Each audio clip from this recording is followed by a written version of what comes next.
और फिल्में आप जो बात कर रहे हैं, जो लड़ाई वगैरह दिखा रहे हैं, as I said, genre of the film, जो कैटेगरी ऑफ फिल्म है, कई रोमांटिक फिल्में होती है, कोई कॉमेडी फिल्में होती है, ये एक वायलेंट एक्शन फिल्म है। तो वायलेंट एक्शन फिल्म में ऐसे सीन दर्शाना जायज़ है और उनकी वो कहानी का पार्ट है। एंड सेकेंडली, ए सर्टिफिकेट मिला है एक रीज़न की वजह से मिला है। फिल्म का नाम एनिमल एक रीज़न की वजह से है। तो सब आपको बता रहे हैं वो आपको क्या दर्शाने की कोशिश, वो आपको शुरू से ही बता रहे हैं, from the name to the trailer to the teaser to everything. The audience knows it all, the certificate is been given accordingly, and या it's up to the audience to decide and see. क्योंकि ये film है at the end of the day, ये podcast और documentary नहीं है। Documentary से आपको सच्चाई देखने को मिलती है, ये सच्चाई नहीं है, ये एक फिक्शनलाइज वर्ल्ड है जो एक बनाई जा रही है, ये बनावट है।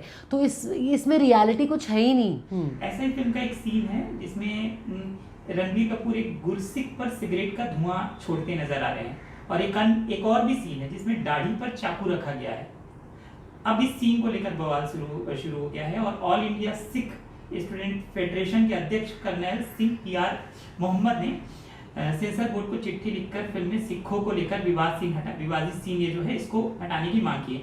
आप पंजाबी हैं, सिख नहीं हैं, और ये चीज़ है आपका बहुत महत्वपूर्ण है इस पर बोलना।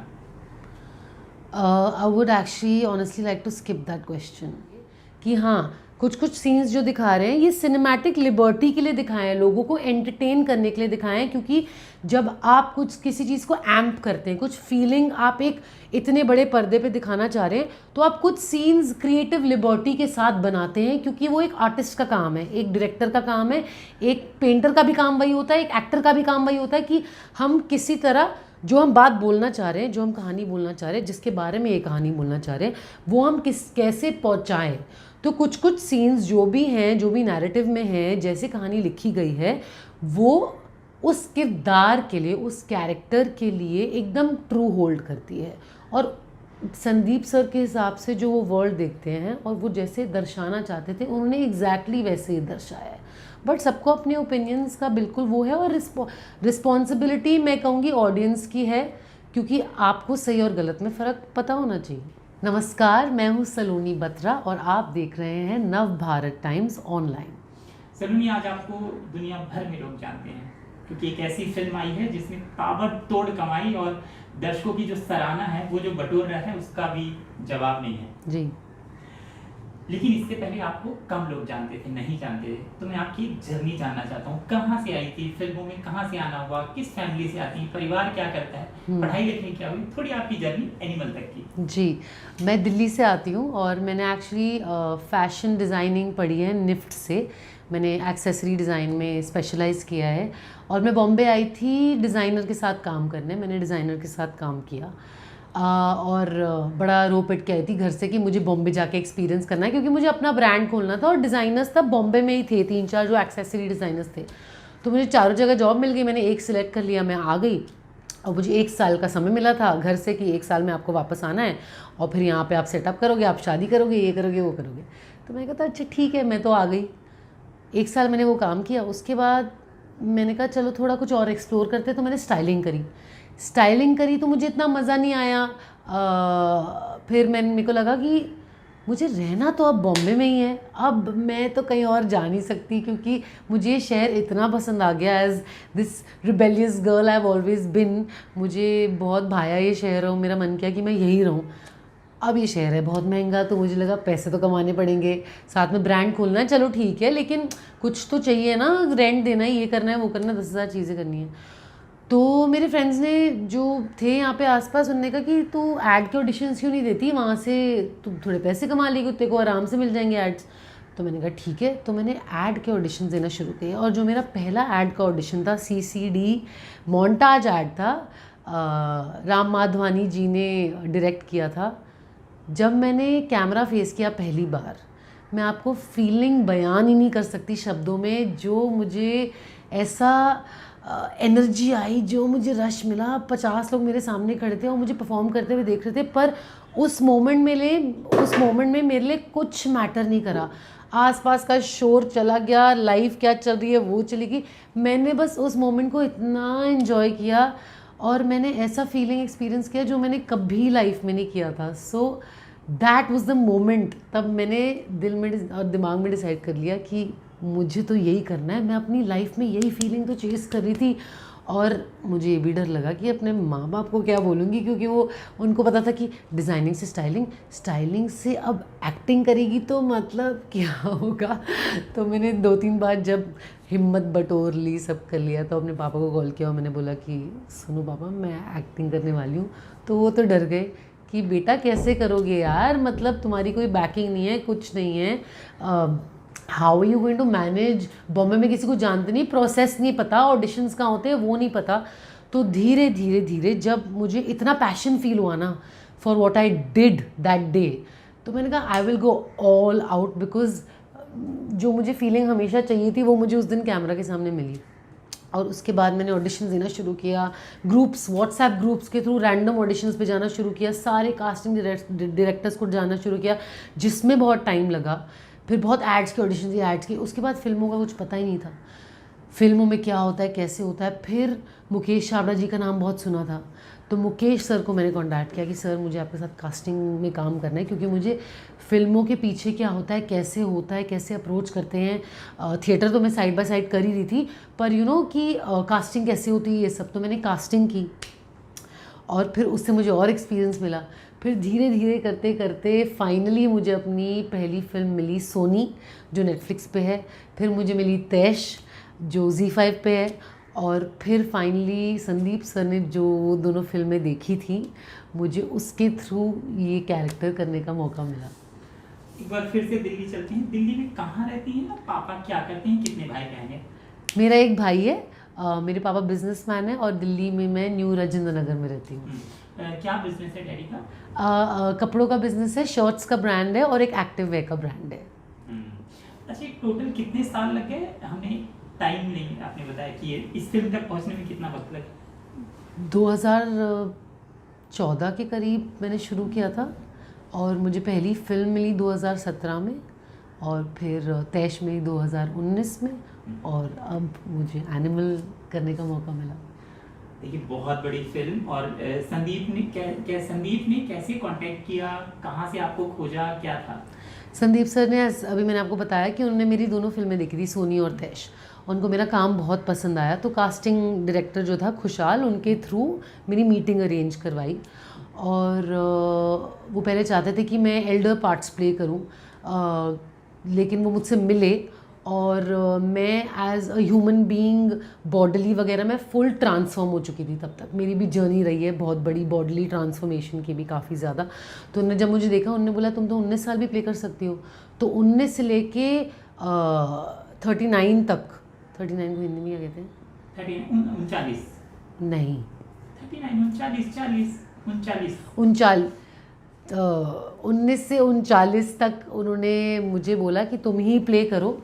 और उन्होंने सामने से मुझे पार्ट ऑफर किया, तो मुझे तो लगा कि ये किसी भी एक्टर के लिए, किसी भी कैरेक्टर में प्ले करने के लिए इतना रेंज, इतने एजेस एक ही कैरेक्टर में, तो बेस्ट बात है. मतलब इससे ज़्यादा एक्सप्लोर करने का मौका कहीं मिल ही नहीं सकता. तो मैंने जैसे ही सुना, और उनको मेरे में ब्लाइंड ट्रस्ट और फेथ था कि तुम तो कर ही लोगी यार. तो उनको क्योंकि मेरा काम बहुत पसंद आया था, तो मुझे लगता है मैं बहुत लकी हूँ कि मेरा उनने ऑडिशन तक नहीं लिया यार. एक मीटिंग करी और 2 दिन में मुझे कॉल आ गया कि you been finalize for the part. तो पहले आपको जो एज रोल था वो कौन सा था? सेम ना, बहन का ही रोल था? कहाँ पे? आपने बोला ना कि मुझे एज वाला रोल पहले वो ऑफर कर रहे थे. नहीं, बहन का ही वो कह रहे थे कि तुम 39 और 32 प्ले करो, 25 में 19 किसी और से प्ले कराता हूँ. मैं थोड़ी काफ़ी हेल्दी थी. I was around 110 kgs in life, and now I am around 60. So I have lost a lot of weight. So जब ट्रांसफॉर्म हुए, क्योंकि जब थोड़ा हेल्दी होते हो आप, तो आप थोड़े बड़े लगते हो, तो उन्होंने मुझे उस अवतार में देखा था. पर जब मैं उनसे मिली, एक्चुअली मैं एकदम पतली हो चुकी थी, तो फिट हो चुकी थी बाकायदा. तो उन्होंने जब मुझे देखा, तो उन्होंने बोला तुम तो सारे एजेस प्ले कर सकते हो, तो बड़े वाले में ऐसा मेकअप करेंगे कि बड़े दिखे, क्योंकि फ़िट हो गए हो तो उतने बड़े नहीं दिखते हो. तो अंडर आई में थोड़ा डार्क सर्कल्स किया, लाइनें बनाई, मेकअप वैसा किया, कपड़े वैसे पहनाए, और कॉलेज रोल में जीन्स पहनाई, शूज़ पहनाए, लंबे बाल दिए, और ये सब किया. तो हाँ, वैसा रहा था. अच्छा, क्या नरेशन दिया था संदीप ने? क्या बातचीत, क्या बताया था, कहानी क्या है? यार एक्चुअली बताऊँ तो बस ये बताया था कि ये इंसान है, this is the story about एक कैरेक्टर जो फ्लॉड है, जिसको अपने पापा का प्यार नहीं मिला है बचपन से, और वो वही चाहता है सबसे ज़्यादा लाइफ में, और उसके लिए family comes first. There is nothing better than family, nothing greater than family. Family is always first.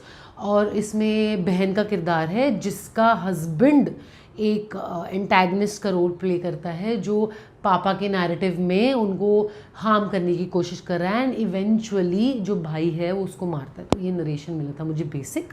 और हमने एक्चुअली पूरी स्क्रिप्ट नहीं पढ़ी थी सबने, क्योंकि हमने अपने अपने पार्ट्स पढ़े थे रणबीर के अलावा. Even Anil sir, Bobby sir, सब ने स्क्रिप्ट पूरी पढ़ी नहीं थी, पर हम सबको नरेशन मिला था. अच्छा, फिल्म तो बहुत अच्छा कर रही है और ये तारीफ हो भी रही है. तारीफ की बात हम पढ़ भी रहे, हम करेंगे भी. एक वर्ग है जो आलोचना कर रही है और उसका भी फायदा फिल्म को हो रहा है कहीं ना कहीं, क्योंकि जब आलोचना हो रही है तो लोग ये सोच रहे हैं कि हो क्यों रही है और देखने जा रहे हैं, और आपकी बॉक्स ऑफिस कमाई बढ़ती जा रही है. ये जो आलोचक हैं वो जो बातें कर रहे हैं उनको आप क्या कहोगे, क्योंकि फिल्म का विषय ही वैसा है. वो तो ए सर्टिफिकेट है, डे 1 से सबको मालूम था, लिखा भी, अनाउंस भी वैसे ही हुआ था, नाम भी उसका एनिमल ही है. करेक्ट. एक जानवर वहशी की कहानी है. आपकी समीक्षा, आपकी बात, आलोचकों को आपका जवाब. मैं ये कहना चाहती हूँ कि सब एंटाइटल्ड हैं अपनी ओपिनियन में, बिकॉज हम एक डेमोक्रेटिक कंट्री में रहते हैं और होना भी चाहिए. सबके अपने अपने ओपिनियंस हैं और सब रख रहे हैं, which is very good, which is great. But जो अनाउंसमेंट हुई थी कि सर एक वायलेंट फिल्म बनाना चाहते हैं, उनका जॉनर ही वही था. उनका जो किरदार है, उनका जो वर्ल्ड है, उनका जो नैरेटिव है, वो है ही वैसा, निकल के भी वैसा आया है. और जो उन्होंने लिखा भी है, उनको पता था उन्होंने लिखना ही यही है. तो जो किरदार है, जो फ्लॉड है, जो अपने पापा के प्यार के लिए तरस रहा है, वो बाद में बन वैसा जाता है उनकी कहानी में. और वो फ्लॉड है और वो आप देख रहे हो, और उसी कैरेक्टर के बारे में कहानी है.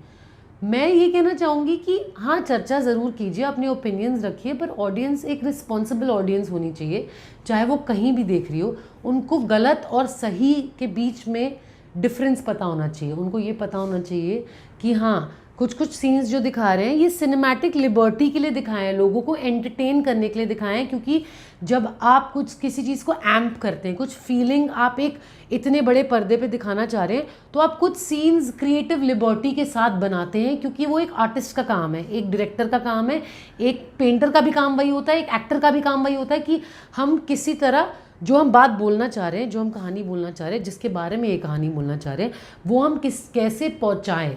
तो कुछ सीन्स जो भी हैं, जो भी नैरेटिव में हैं, जैसे कहानी लिखी गई है, वो उस किरदार के लिए, उस कैरेक्टर के लिए एकदम ट्रू होल्ड करती है. और संदीप सर के हिसाब से जो वो वर्ल्ड देखते हैं और वो जैसे दर्शाना चाहते थे, उन्होंने एग्जैक्टली वैसे ही दर्शाया है. बट सबको अपने ओपिनियंस का बिल्कुल वो है, और रिस्पॉन्सिबिलिटी मैं कहूँगी ऑडियंस की है, क्योंकि आपको सही और गलत में फ़र्क पता होना चाहिए. फिल्म के कुछ सीन है आजकल तो मतलब एक डायलॉग के समय सोचना पड़ता है कि मैं सही कर रही हूँ. कभी कभी डायरेक्टर और जो राइटिंग टीम होती है उनसे भी चूक हो जाती है. ऐसा ही फिल्म का एक सीन है जिसमें रणबीर कपूर एक गुरसिक पर सिगरेट का धुआं छोड़ते नजर आ रहे हैं, और एक और भी सीन है जिसमें दाढ़ी पर चाकू रखा गया है. अब इस सीन को लेकर बवाल शुरू हो गया है, और all India Sikh student federation के अध्यक्ष कर्नल सिंह PR मोहम्मद ने सेंसर बोर्ड को चिट्ठी लिखकर फिल्म में सिखों को लेकर विवादित सीन ये जो है इसको हटाने की मांग की है.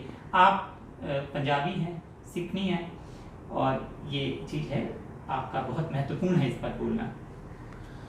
I would actually honestly like to skip that question. एक जो गाना है जो खूब अर्जुन वैली खूब सुना जा रहा है, उस गाने में भी जिस तरीके का फिल्मांकन किया गया है उसको लेकर भी लोगों को ऐतराज है. आप सरदारनी हैं, मतलब पंजाबी हैं, वहाँ से ताल्लुक़ रखती हैं, और आप जानती हैं ये गाना क्यों और कैसे बनाया गया था, और किस तरीके के मार धाड़ के माहौल में इसको यहाँ पे शूट किया गया है. इस पर भी मैं आपकी ओपिनियन जानना चाहता हूँ. मैं सच में यही कहना चाहती हूँ कि सिनेमैटिक लिबर्टी के लिए आर्टिस्ट कुछ डिसीजंस लेते हैं, और वो अपने विजन को साथ में करने के लिए कुछ डिसीजंस लेते हैं. कुछ गाने डालते हैं, कुछ BGM डालते हैं, कोई विजुअल्स बनाते हैं, क्योंकि ये फिल्म है at the end of the day. ये पॉडकास्ट और डॉक्यूमेंट्री नहीं है। डॉक्यूमेंट्री से आपको सच्चाई देखने को मिलती है, ये सच्चाई नहीं है, ये एक फिक्शनलाइज वर्ल्ड है जो एक बनाई जा रही है, ये बनावट है। तो इसमें रियलिटी कुछ है ही नहीं। इससे ऑब्वियसली कैरेक्टर्स रियल लाइफ से इंस्पायर होते हैं। आप फ्लॉट कैरेक्टर्स, हर इंसान आज की डेट में कोई परफेक्ट नहीं होता, हर इंसान, हर में कुछ ना कुछ कमी है। तो आप यहाँ से कुछ उठाते हैं, यहाँ से कुछ उठाते हैं, उसको साथ में जा डाल के सिनेमा बनाते हैं। सिनेमा एक एंटरटेनमेंट के लिए इतने बड़े पर्दे पे इतने सारे लोगों के लिए बनाया जाता है ताकि उनको एक इमोशन फील हो, इनको एक रेज फील हो, या उनको रोने का मन करे, या हंसने का मन करे, या रोमांस देखने का मन करे, कुछ भी आपको देखने जो आपको दिखाते हैं वो फीलिंग देने का मन करे। तो हर चीज़ विजुअल से लेके कलर से लेके, तो इतने सारे लोग एक सेट पे क्यों होते हैं? एक डीपी होता है, एक डायरेक्टर होता है, एक एक्टर होता है, एक ये होता है, एक साउंड वाला होता है। तो साथ में एक कॉम्बिनेशन बना के एक फिल्म बनती है जो एक इमोशन इवोक करने के लिए बनती है, एंटरटेन करने के लिए बनती है। तो अर्जुन वेली भी उस सीन में, उस लड़ाई सीक्वेंस के साथ जो इमोशन इवोक करता है आपके अंदर, वो इसीलिए वहाँ पे है और कोई रीज़न नहीं है उसका। और उसको ज़्यादा आई डोंट थिंक इतना पोक करने की ज़रूरत मुझे लगती है, बिकॉज अदरवाइज़ आर्टिस्ट तो फिर कुछ नहीं कर पाएंगे, फिर वो इतने बन जाएंगे अपने, तो उनका जो कैनवस होगा वो फीका पड़ जाएगा अगर वो उनके दिल से जो आ रहा है वो ना कर पाए। आप सराहाएं या उसके बारे में जो भी बोले वो आपके ऊपर है। बिल्कुल opinions should be there and everyone is an independent personality and everyone has the right to voice their opinion, but the artist world is like that, the narrative of the film is like that, the character is like that.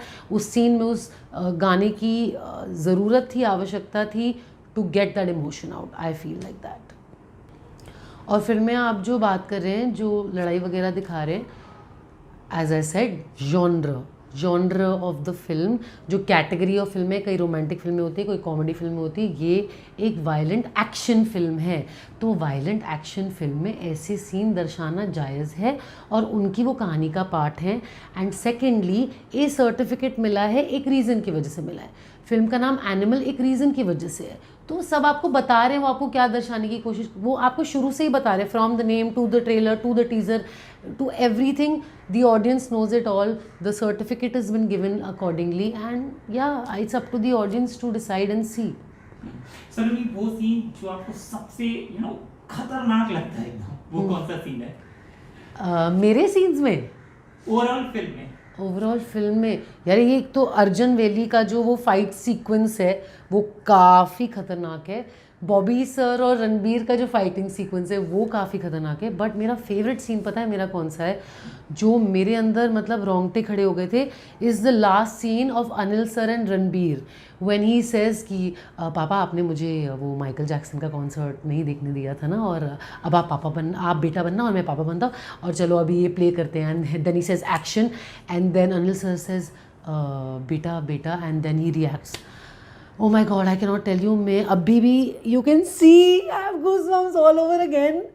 मुझे सच में इतना अच्छा लगा था वो scene, that was one of the most powerful scenes for me and like पूरा वो conclude हो गया था eight the end of it कि रणबीर को एक्चुअली आज तक क्या क्या फील हो रहा था, एंड अनिल सर के भी जो रिएक्शंस थे आई थिंक माइंड ब्लोइंग। वो सीन जो आपको डराता है, मतलब वो कमजोर दिल वाले उसको देख के डरते हैं। हाँ, वो कौन सा है? वो था जब बॉबी सर का गला कटा था यार, क्योंकि वो पूरा फाइट सीक्वेंस बढ़ता जा रहा है, आप देख रहे हो अच्छा अब होगा, बड़ा बढ़िया बीजीएम चल रहा है, गाना चल रहा है पीछे और सिनेमैटिकली उसको शूट किया हुआ है, काफ़ी सही इमोशंस इवोक कर रहा है। But when Ranbir puts that knife on his throat and the blood oozes out, I had to shut my eyes, मेरे से नहीं देखेगा क्योंकि it was like oh my god, epitome of violence। but बड़ा मज़ेदार सीन था, पर उससे मेरे को एकदम धक हो गई। वो सीन जो आपको इमोशनल कर गया और धक से आंसू गिरे, वो कौन सा सीन? वो यार पापा और बेटे वाला बहुत मेरे को एकदम से मुझे रोना आया और I felt bad for Ranvijay, I felt bad for Ranbir कि हाँ उसने इतना झेला, उसने ये सब करा, वो ये ऐसा बन गया, इतना फ्लॉड बन गया अपने पापा के उसके। तो मुझे वो इमोशन एक्चुअली मेरे दिल में पियर्स हुआ कि बेचारे ने बचपन में क्या क्या सहा होगा व्हेन यू नो एक बेटा या बेटी अपने पेरेंट्स का प्यार, मैं बहुत लकी हूँ कि मुझे बहुत प्यार मिला अपने पेरेंट्स से, मैं बहुत लाडली रही हूँ। तो मुझे लगता है वो लाइफ में इतना ज़रूरी है because they have made me the kind of person I am and the kind of performer and actor also I am and what ever I have done in life is because of them. तो और उनका भी आज तक constant support, मतलब मैं मेरे interviews चल रहे हैं अभी बैक टू बैक और मैं हर इंटरव्यू के बाद मेरे पापा ही मुझे स्ट्रेंथ देते हैं और मेरी मम्मी मुझसे फ़ोन पे बात करती है जिनसे मुझे वो मिलता है। तो मैं बिल्कुल कनेक्ट कर पाई एक इंसान से जिसको अपने पापा का बिल्कुल ध्यान नहीं मिला, बिल्कुल प्यार नहीं मिला। मेरा तो बिल्कुल आंसू गिरे थे and I really felt for him.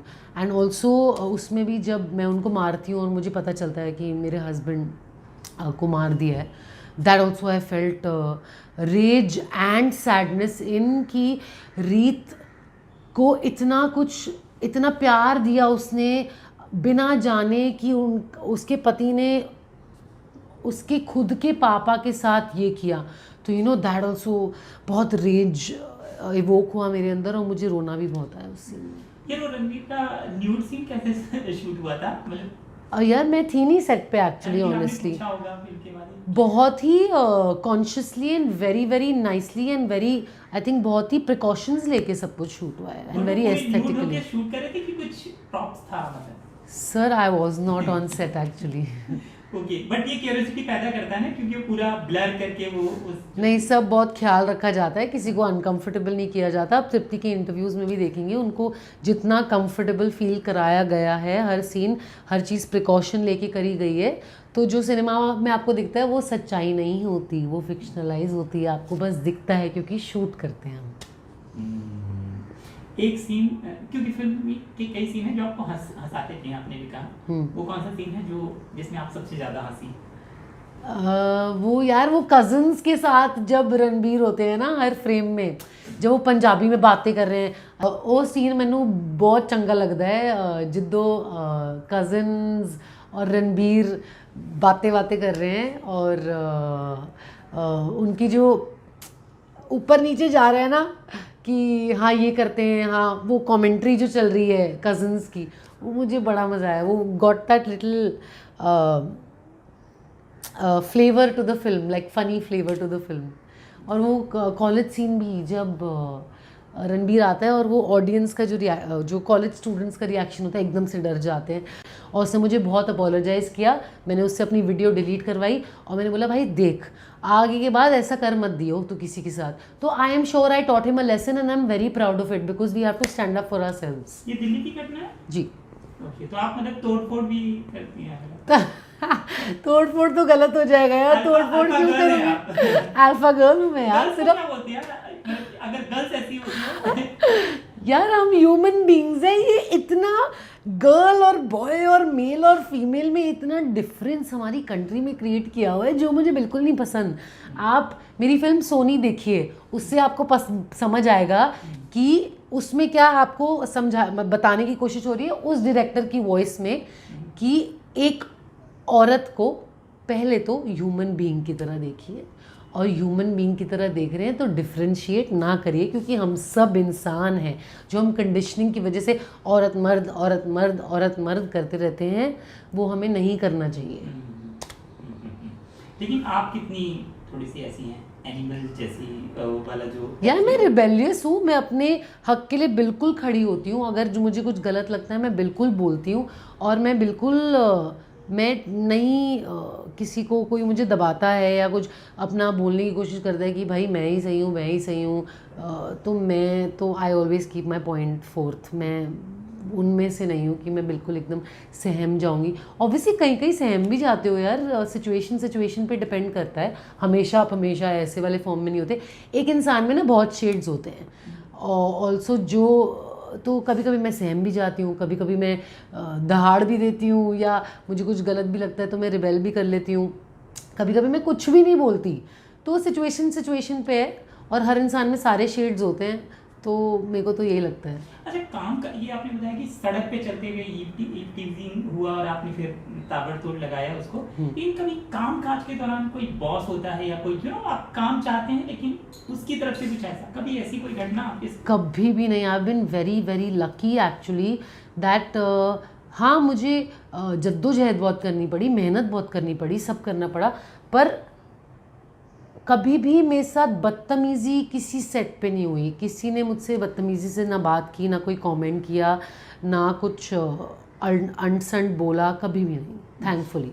आपके भाइयों ने और फैमिली ने फिल्म देखा, उनका रिएक्शन, खासतौर से भाई वगैरह का रिएक्शन क्या? कितने भाई बहन हैं आपको? मेरा एक भाई। एक ही है। क्या था उसका रिएक्शन? अरे उसको बहुत पसंद आई। They are all so proud of me. मुझे रोज़ कॉल आते हैं एंड रोज़ वो यही बयान करते हैं मुझे कि वो मेरे से कितना प्राउड है कि मुझे संदीप सर के साथ काम करने का मौका मिला, रणबीर कपूर के साथ काम करने का मौका मिला। तो आपका भाई प्रोटेक्टिव है रणबीर की कैरेक्टर जैसा, मतलब यार मेरे को लगता है सारे भाई प्रोटेक्टिव होते हैं, पर जब वो प्रोटेक्टिव होता है मैं उसको बोलती हूँ चुप। मतलब मैं करने भी देती हूँ क्योंकि अच्छा भी लगता है यार। किस इंसान को, भाई बहन की बात छोड़ो, ठीक है, भाई बहन की बात छोड़ो, आप किस इंसान को फ्रॉम देयर लव्ड वंस, जो उनको प्यार करते हैं, जो फैमिली है, प्रोटेक्शन नहीं पसंद? आज की डेट में मैं अकेले बॉम्बे में रहती हूँ, अगर मेरे कुछ दोस्त हैं जो मेरे को प्रोटेक्टिव नेचर के हैं, जो मुझे कभी कभी कुछ, अगर मैं अपने लो मोमेंट्स में कोई एडवाइस देते तो अच्छा ही लगता है ना। तो अगर भाई भी प्रोटेक्टिव होता है तो अच्छा ही लगता है। पर मैं भी, अगर वो ओवर प्रोटेक्टिव हो रहा था तो मैं कहती अरे चुप रहे, मुझे पता है यार कि मैं क्या कर रही हूँ, ज़्यादा मत बोल। तो मैं उसको भी बिठा देती हूँ फिर कभी कभी। कुछ महिलाएं पूछ रही हैं कि संदीप वांगा के दिमाग में चलता क्या है, उसके दिमाग में कैरेक्टर को लेकर। तो मैं उनका व्यक्तित्व, क्योंकि आपने उनके साथ बहुत सारा समय गुजारा है, तो कई लड़कियों को लगता है कि उनका दिमाग खराब है, तो ऐसा नहीं नहीं नहीं, बिल्कुल ऐसा नहीं है यार। एक तो पर्दे पे जो आप देखते हो वो इंसान वो नहीं होता, वो उनका विजन होता है, वो उनका आर्ट होता है, वो उनकी कहानी होती है। अब अगर संदीप सर को कुछ, या किसी भी आर्टिस्ट को, जैसे अगर मुझे कल को कुछ रोमांटिक बनाना हो या रोमांटिक में काम करना हो तो वो कहानी वैसी होगी। पर इसका मतलब ये नहीं है कि मैं वो इंसान हूँ। मतलब आप लाइफ में लोगों से मिलते हैं और रियल लाइफ कैरेक्टर से हम इंस्पायर होते हैं। तो this is one such story which Sandeep sir wanted to tell because that's his passion, that's his voice. And उनको एक वायलेंट फिल्म बनानी थी, जैसे कि उन्होंने कहा है अपने इंटरव्यूज़ में। फिल्म का नाम एनिमल है और वो रियल लाइफ में बिल्कुल विपरीत हैं। मतलब he is totally the opposite. वो, मैं इतने टाइम हमने काम किया साथ में, रीडिंग्स करी, ये किया वो किया, वो एक बार भी गुस्सा नहीं हुए, वो एक बार भी उन्होंने अपना कूल लूज़ नहीं किया, वो बिल्कुल काम थे। वो एक्चुअली बिल्कुल ऑपोजिट है। तो आप ये मत समझिए कि आर्टिस्ट जो दिखाना चाह रहा है और जो पर्दे पे आ रहा है और जो दर्शा रहा है वो इंसान खुद है। वो एक कहानी है, वो एक नरेशन है, वो एक फिक्शनलाइज वर्ल्ड है। तो उसको वैसे ही देखिए, इंसान को जज मत करिए, मेरे को लगता है। अब जाते आते आपसे सुनेंगे अर्जुन वैली गाना। और क्या ये रखा हुआ, मैंने देखा नोट्स थे उसमें।